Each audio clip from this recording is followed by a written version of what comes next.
a girl tried to fake that I stole her car. This was right after my dad died too, like within a week or so. And she put a wig on to look like me, and she ran a red light through like one of those things that has a camera. And then so she contacted the police and said, Kandee borrowed my car, and it was her that got the ticket, but she stole my car. It was crazy. I'm Louis Cole. Welcome to the Recharged podcast. In this series, I invite fellow content creators and artists to explore exciting ways to make a difference in the world. I take my guests to visit local social good projects in my self-converted electric 1973 Volkswagen van.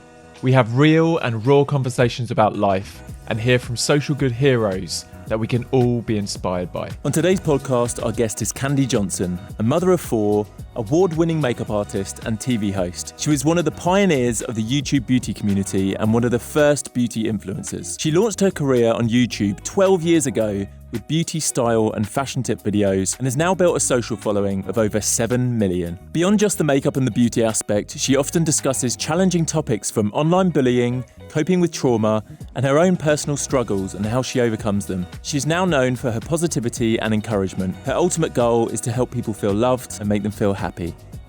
Welcome to the podcast. Today's guest is Kandee Johnson. Hi! I don't even know which camera. Do I look at this one? Yeah. Hi, everybody! So we haven't seen each other for a while. Obviously, so long. Lockdown, quarantine's been tough to hang out, but it's so good to see you. I've known Louis for so many years. He played a crazy prank on me.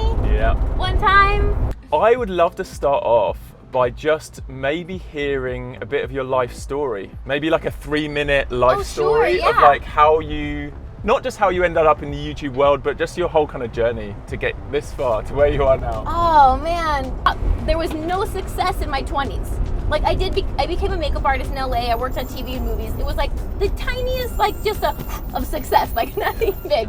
I guess you had the success of becoming a mother and having kids. Yeah, and stuff, that was my only success I had. And then I was in LA doing makeup, and I had my son. It was so hard. My family wasn't down here. Nobody could help me.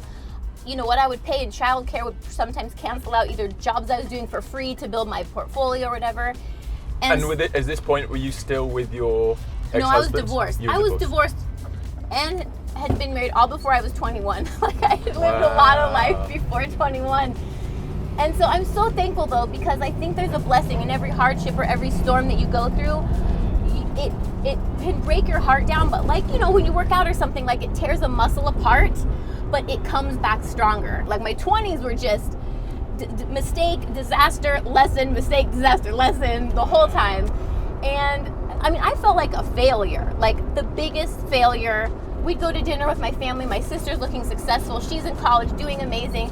And then they're like, oh, there's Kandee, who is divorced, I would work as a waitress. I worked at a dentist's office while doing makeup jobs when they'd come to town, you know. And then I couldn't pay my rent. I had maybe $1 in my bank account. I was so embarrassed. I sat in the office and I had to get food stamps, and I remember crying in there. And I called my mom because I was so humiliated that I needed that kind of help, you know. And I remember my mom said, this is building your success story. Everything awful you go through is building your success story. And great success stories aren't made without great things to triumph and overcome. And I was still crying. I was still crying and embarrassed. I was embarrassed every time I had to go to the store to use my food stamp card, and I just was embarrassed. I couldn't pay my rent. I had a friend helping me pay my rent. My mom and family was helping me pay other bills and buy, you know, other groceries because the food stamps are not that much. And I remember I just prayed one day and I was like, God, I don't know, just give me something to take care of my kids. I don't know what it could be, but please just let me be able to help take care of me so I could take care of them. And it was probably within some days after that, my friend showed me a girl doing makeup tutorials on YouTube. And I was like, everybody's always asking me, the women would be like, how did you learn how to do it? How do you do it? And I was like, I can teach them all this way. And so I just started wanting to share that to make people feel beautiful, which is why I got into makeup. I loved making the difference you could see on a woman's face when she felt beautiful. It seems so silly, like it's just makeup and it's just like accentuating things, but the look on their face when they'd be crying and say, maybe I've never thought I was beautiful before. So you talked about like on the journey, you've had some kind of hardships as well with loss and, you know, dealing with the grief of losing family members and then depression and burnout. Yeah. I'd love to hear a bit of like, how did you navigate through that? Like, what were your coping mechanisms, and how did you pull yourself out of that situation? Oh, sure. The death of my dad was really hard because he was healthy, he was fine, he worked out, he was in really good shape, and he was supposed to pick me up at the airport like in a couple hours. And I had just talked to him, and I remember I was in a hurry, I was packing my bags, and I remember we replied something, and I remember my last reply,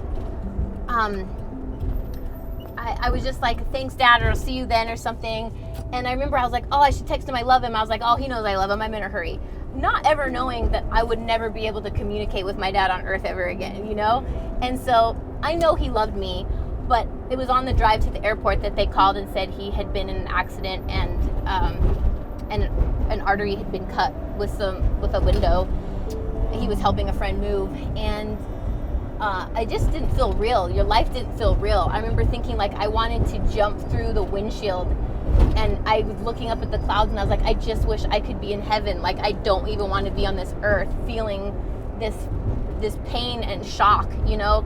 Like, my brain didn't want to receive what they were telling me on the phone. And I think that was I cried more than I've ever cried in my life. I didn't eat for days. You don't want to wake up the second your eyes open and your reality hits you. I just wanted to not be conscious again, you know? And for me, my just faith in God to help carry me and be my strength in that time. And I would go running. I would go running for probably 2-3 hours a day, just crying on this trail, just out in the middle of nowhere, just running and crying.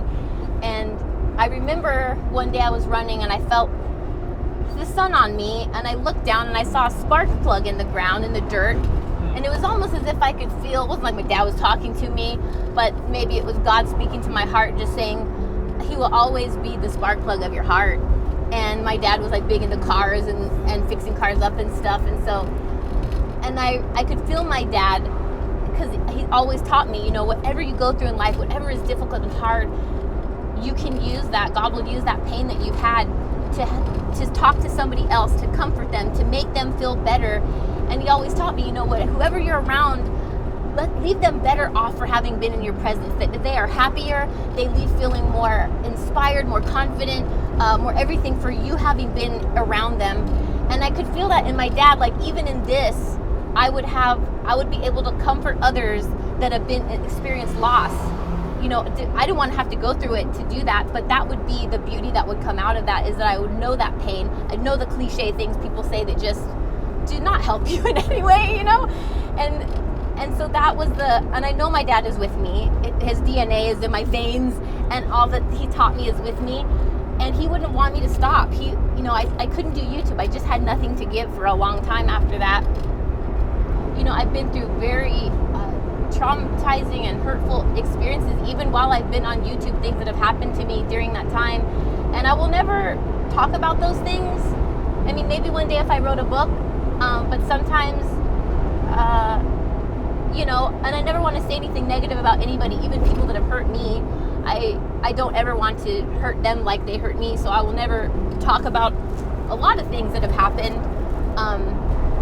Which is amazing, because I think a lot of people kind of capitalize on drama and the toxicity of YouTube, especially even like the beauty. Oh, and it's space. A game, you know. It's a game. If you're spilling tea and you're talking about drama with somebody, that's going to get tons of views. Yeah. And that's great. I don't really think that's great actually, but I think you don't want to have views from a negative thing. And I always hope, my mother, bless my mother's heart, she's so amazing. I remember some people had done very terrible things, and just one example, a girl tried to fake that I stole her car. This was right after my dad died too, like within a week or so, and she put a wig on to look like me, and she ran a red light through like one of those things that has a camera, and then so she contacted the police and said Kandee borrowed my car, and it was her that got the ticket, but she stole my car. It was crazy. She lived like not even anywhere near me, And so, I mean, obviously, the police come knocking on my door from another state, and they're like, this person says you stole their car. And I had like, the good thing about it is like I was literally at an event that was documented by multiple sources where I was the day she said I stole her car. And so I see the woman's name and address because it's on the police papers.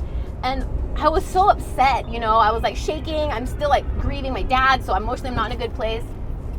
And my mom, she was like, we need to pray for her right now. We need to pray that God blesses her so much and fills her heart with so much love and healing that she doesn't feel the need to do this, that she's so full of love. She just wants to bless people instead of hurt people like this. And in that moment, I was still like, I don't really want to pray for this lady. But as my mom started to pray, I could feel, I really did want blessing on this woman's life. And I wanted her to feel love. And I wanted her to, because when you're not hurting, you don't do things like that, you know? Well, they say like hurt people. Oh, right? yeah. And it's the hurt people that sometimes want the power in a situation or to distract from the pain in their life, or they want a power to hurt somebody else because it gives them, they feel the upper hand or control of moving their meanness around, you know? And my mom has done that many times with, you know, other situations that sometimes I think some of the most painful things that have happened in my life have been since I started YouTube, you know?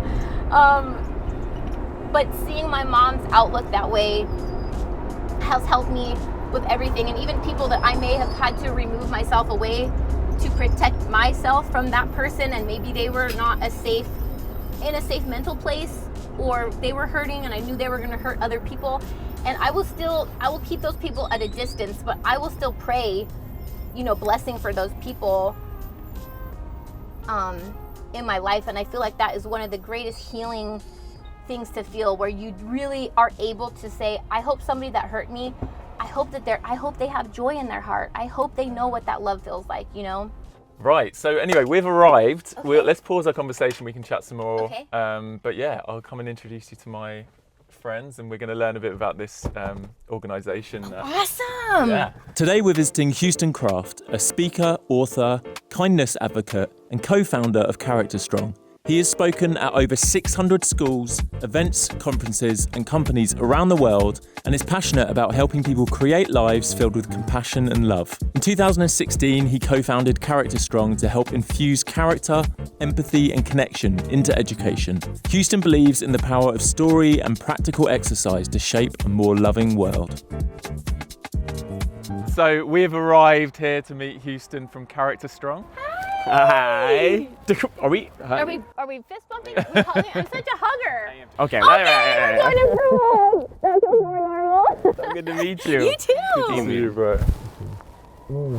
I think we're heading over here, and then we'll sit down and Houston can explain a bit about what Character Strong is and what we're going to do today. Let's do it. I love the name already. Thanks. Yeah, it was inspired by the idea basically that I think we can, like everything about like character or kindness, they're not like things we're just born with, they're things we can practice. Oh, I love that. A lot of people need reminders too. Yeah, one of the sayings we use a lot in our work is we need to be reminded more than we need to be taught. Oh yeah.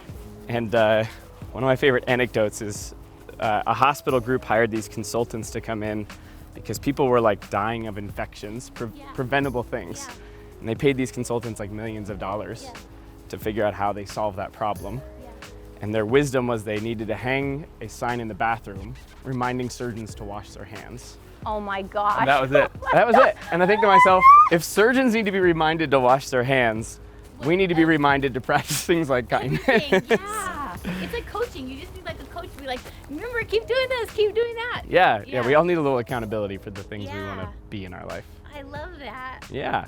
So I've known Houston for a while, and I've heard you talk a few times, and but I would love just to hear from you, like what Character Strong is, and to explain to Kandee as well, and then kind of what the journey to, you know, for you to start Character Strong and everything, like a bit of your journey. Yeah, well, Kandee, I understand that like part of your heart or your world is caring about compassion and like wanting to reduce bullying and pain in the world. Yeah, which totally. We need pain reducers anywhere we can get them. Talking about this on the Yeah, way there. yeah. Oh, amazing. Yeah.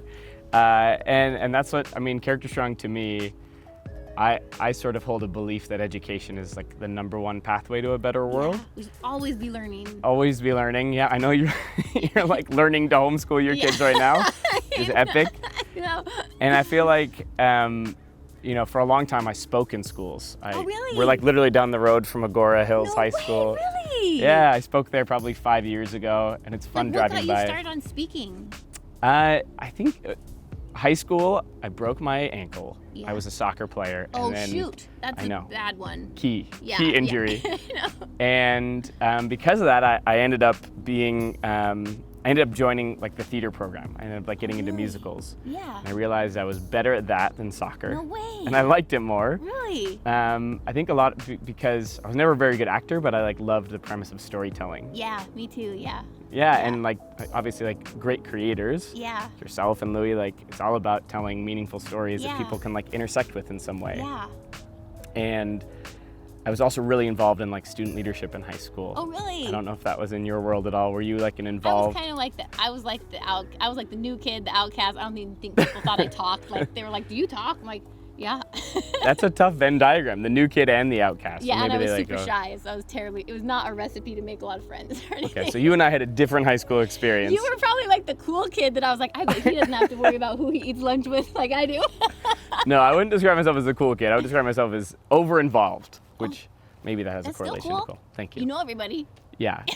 Yeah, I did know. I made it a goal to learn lots the of athletes, names. you're knowing the drama kids, you're knowing everybody in student body stuff. Yeah, and I think that was like, for me in high school, I started an organization about practicing kindness and. In high school? Mm-hmm. Oh my gosh, what an awesome heart you had. It's kind of on accident. I was lucky. I had a lot of cool mentors and influences in my life, and coming out of college, I realized that like the intersection for me of what I wanted to do was like storytelling plus kindness and compassion. Oh, wow. And so I met a guy who was speaking in schools. Like that was his work, and I was like, that's the thing. You can like just like get paid to go tell stories. Yeah. And so right out of college, I started working in schools. I started like doing assemblies and workshops. No and way. Yeah, so I traveled over the course of 7 years. I spoke at about 600 schools. So I told you one of the things that we work on is mental health. Yes.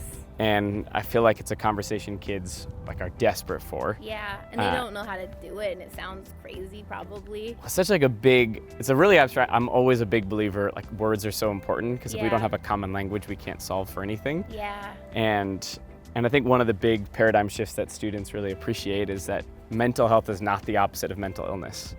Oh, that's really good. And I think sometimes that's what like their thought is like I'm either like depressed or I'm mentally healthy. I can't be just happy or in the middle somewhere. Yeah, that's so good. And there's a spectrum, you know. Yeah. Exactly. In fact, the model that we offer kids is like two intersecting lines, and one of those lines is mental health, up and down, and the other line is mental illness. Yeah. And the idea is that we exist on both of those continuums all the time. Yeah. Like you can have over here signs of mental health, diagnosed with things like anxiety or depression, and over here you could have no signs of mental illness. Yeah.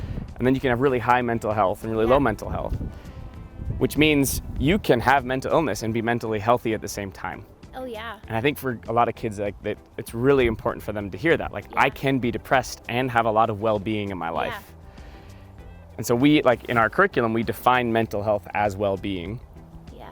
And there are 3 ways that we can like support well-being in our life. Yeah. A lot more than 3, but like 3 big categorical ways. The first one's social. The second one's emotional, and the third one is mental. Yeah. So my hope or my thought today was that we do an exercise for each of the 3. Okay. We'll do a little social well-being, Okay. emotional well-being, and then mental well-being. Perfect. So the first one's social. We'll start with this. I'm gonna have you hold this up, Me? both of you. Okay. I'm gonna grab each side of it. And then I'm gonna give you this marker, so you might have one hand holding this and one hand on the marker. All right. And this first one is just a moment to establish a little connection. While you're holding this, and in fact I can help hold it a little bit here, Okay. I just want you to draw of each other a one continuous line portrait of the other person. So without lifting your One pen. continuous line portrait? So without Does it lifting have the to pen. look like Louis? Well- or symbolically? Yes. I can make To a both. star? So just do your best one line. I really have to do his face? To the best of your ability, without lifting your Without pen. lifting the pen? Yeah. I'll practice my cursive skills. Oh, shoot. Let's see how it goes. Okay. Okay. Wow, okay. Are we ready? I'm starting. Are you starting? Yeah, I'm starting. One line? This is... Oh, shoot. I feel like I've already messed up. There's no messing up, I promise. Oh, jeez. Oh no, this is I bad. don't think Really this is a good. good move. Oh, golly. Oh dear. Oh dear. Wait. Oh, one This is continuous going to be line. kind of like, Oh, it's okay. okay. Good stuff. Are you sure? I feel like Yeah. it's very abstract, like It's perfect. Salvador This Dali. is going Picasso to be and- very abstract. It's so fun. Just try to capture his effervescent essence, you know? And try to capture Kandee's heart. That's Oh. really nice. The nose went so wrong. The nose was at Kandee. Please do Commit. not, please do You not get already have to offended by forgive my... me because I don't know. Oh, shoot. It's Oh, hard no. because it's, oh my gosh, just, Don't lift the pen. How do you do this? Oh dear, my mouth terrible. went so oh wonky. my, this is very bad. Those are good dimples, at least. That's nice. I'm trying to add some, Can you capture The the problem dreads? is you can't go back and correct I things know. because you can't lift your... it needs a forehead. Yeah. Okay. Oh shoot, those are angry brows. Friendly I brow. don't You wanna got do a this unibrow. I earrings. know you don't have one, Louis. This is I don't terrible. want to do the earring. Oh, yeah, that's a nice touch. This is really good. Oh dear, Oh. oh dear. How am I going to do this? The All right. lifting. Oh my gosh, now you look like a punk rock. Just 10 more seconds. Oh, I need to 10 do more the hair. seconds? Yeah, just really, Oh gosh, I'm really flow with it. okay. This is so awful. You're in good You're company, much better so you're looking than this, Louis. Just okay. I know, I really don't want this to feel like... 3, 2, 1. Oh, really good. There we go. I was just trying to like keep it all like connected. I love it. If we've got audience members listening, especially younger audience Yeah. members that are like needing some of these Tips. tips and things that maybe aren't going to school right now, or their schools aren't open to your programs, is there any resources people can find some of these things we've been learning about online that they can just access? Yeah. So I wrote my first book last year, as you know. Congratulations. Thank you. What's it called? It's called Deep Kindness. Oh, I love it. Yeah, and the book includes lots of stories, but also a lot of practices. It's like designed to be a bit of a manual to live a life more rich with kindness. Awesome. Where can people get it? Deepkindness.com. Oh, really? Oh, awesome. That's such a good name. Good thing you got that. Thank you. I love it. I love it. You're making stuff more accessible for people because, I think this world needs more kindness and more tools and like frameworks for how to Yeah. live better in life. And Yeah. thanks for today, man. Thank Of course. you so much. Thanks for That was sharing super what you fun. did. It This was was so- so awesome. It's so great to meet you. Thanks for playing. It's so much fun. For people that are watching and listening that maybe they're feeling a bit lost in life right now, maybe they're feeling, maybe they relate to some of what we've been saying about, like they do have a self-hatred, they do feel self-conscious, and they're struggling to figure out a way forward. What would your life advice be for them? My life advice would be, sometimes if you even make a little list, if you write things that you love about yourself, that you want to bring awareness. Like for me, when I was going through a hard time and I was like, what do I love about me? You know, like what would somebody even love about me, you know? And I was like, I know that I love making people happy. I know that I love making people feel loved and encouraged. I love the fun things of life, you know, I love little moments. And find those things that you love about yourself. Do you love watching sunsets? Do you love listening to certain music? Do you have a little thing that you take care of you know, in those hard times? I would say, okay, I'm gonna take a bath, I'm gonna read a book I love. Find the things about you that you love and feed those things, and know that you are amazing. And if nobody has told you today, you are loved, and you have so many talents and gifts and things to share with the world. Sometimes you just have to make a little list of those things. Like, you know, I like shopping at vintage flea markets. I like watching funny movies. I love a good dessert. I want to have the things you want in the future, you know, like what is it that you you find in life that you love. What makes your heart spark? You know, what wakes you up and makes you feel good? Do you like to paint? Do you like to make music? Is it sports? Is it working out? What is the thing that makes you feel alive and do more of those things? And the greatest thing that we can do is, instead of turning everything into us, is really turning it outside. How can you help the world around you? And it can be small. You don't have to say, oh, I want to go open an orphanage in Africa or something. Start with where you're at, what you have and where you at. If you go to a coffee shop and you can cheer up a person there, or you take the time to do something, you will feel more love. The more you give out, love is the most amazing thing, because the more you give of it out, it's like it just replenishes even more. Then there's never going to be, you're at a loss for it. And even the beauty, start to find things that you love about yourself. I have stretch marks and I have cellulite, and I love that that's real. You know, you could go to like the dollar store and get a bunch of plastic bowls that are perfectly plastically extruded from a mold and they look all exactly alike. Or you could go to like a boutique where they have handcrafted pottery, and there's going to be different little lines and different little variations that make them imperfect, but that's where the value is, because you know it was handcrafted. It's not a cheap little something. It was this beautifully crafted something, and that's what everybody needs to rejoice in. I love my weird little freckles. I do have sun discoloration, but that's just me and my skin, and that's what makes it real. The beauty is in the realness and in the imperfection, and the more you embrace it and you let your confidence, let your joy, let all of that stuff start overflowing, and that is what makes you seem like the most attractive person. Like when I first met you, and you radiated and exuded this joy and this, it's like you took time, you looked people in the eyes, you asked them questions with a real caring heart about how they were doing, and that is what made you look so confident and so full of joy and so full of all these things, that I think that's why so many people were attracted to you, your content and everything, because it wasn't just about look at how great I am.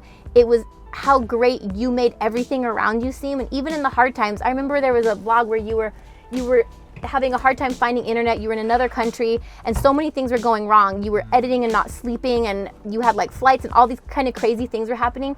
You had so much joy, and you were smiling and you were laughing. You were maybe delirious, probably not sleeping and not eating, but seeing the joy that you had go through that was so just inspiring, even to me, to be like, look at how he's just like gliding through these things with still having joy, and you were still making other people feel comforted and good.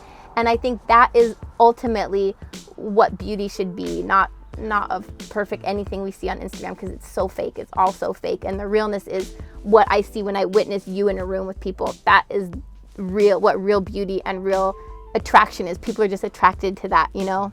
Oh, thank you. I feel the same about you. Oh, thanks, Louis. Well, how can people find you that want to find you online? What's your... It's just my name. I thought it was terrible. I didn't have a clever name for my YouTube, but it's just my name, Kandee Johnson, and my parents spelled it crazy. It's Kandee Johnson, and I do have one TikTok, but everywhere else I'm kind of everywhere on Twitter, Facebook, I haven't YouTube. started that yet either. I did one and I was like, I don't know if I'm doing so this right. It's so much pressure. It was too much pressure. Maybe I need to just make silly random ones and it will be better. Well, thank you so much for thank you, Louis, for having me. Yeah. Thank you for having me in your cool van and for getting to hang out with you. I haven't seen you in so long. Yeah. This is awesome just to see friends again. It's great to catch up. I know. Thanks for having me. Thanks for joining us. Be sure to follow Kandee and Character Strong. If you enjoyed this video, please go and subscribe to my podcast channel and check out the full-length podcast here.